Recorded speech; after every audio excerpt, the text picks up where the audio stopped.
The answer to the fundamental leadership question, is it better to be loved or feared, is loved. Science confirms it. Love, operationalized, that is to say, put into a form so that it can be used by managers to engage and motivate workers, is called a strengths-based approach. And the majority of leadership training is strengths-based. It's also evidence-based. That is to say, again, we know that this stuff works. And yet, the majority of leadership trainings ultimately fail. And still, 7 out of 10 workers around the world are disengaged, costing the global economy $9 trillion a year in lost productivity.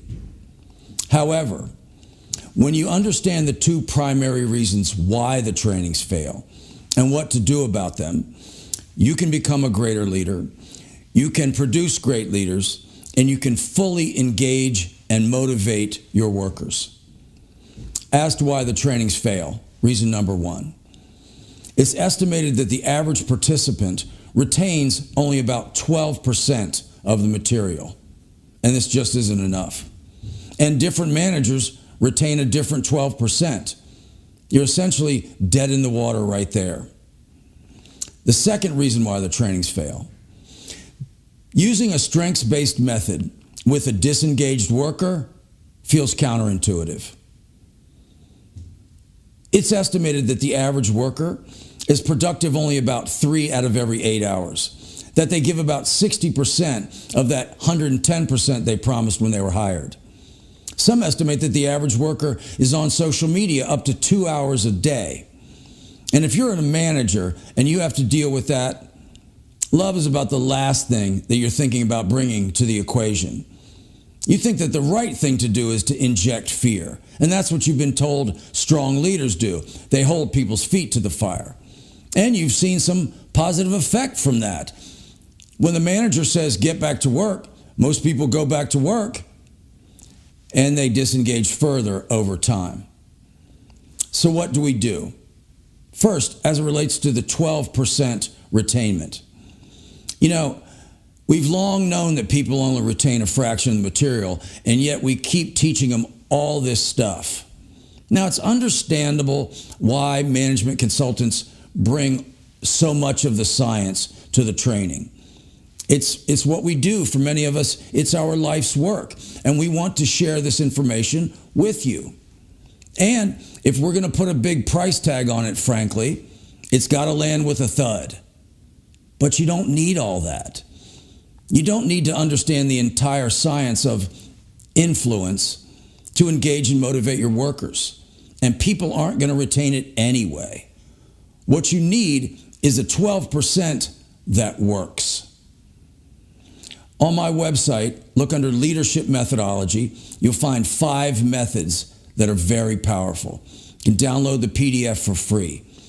And in the top pinned comment, there's a link to a video where I explain the 5 methods. Get a lean toolkit, 5 methods that work to engage other human beings, and you're good to go. And understand this, I and those of us in this space practice what we preach. You know, I started my career as a psychotherapist, mentoring parents to mentor their kids. As a consultant, I mentor leaders and managers to mentor their workers. I literally use that which I teach. And in addition to the fact that the science demonstrates that it works, I've been using it and watching it work for decades. Get a lean toolkit, you'll be good.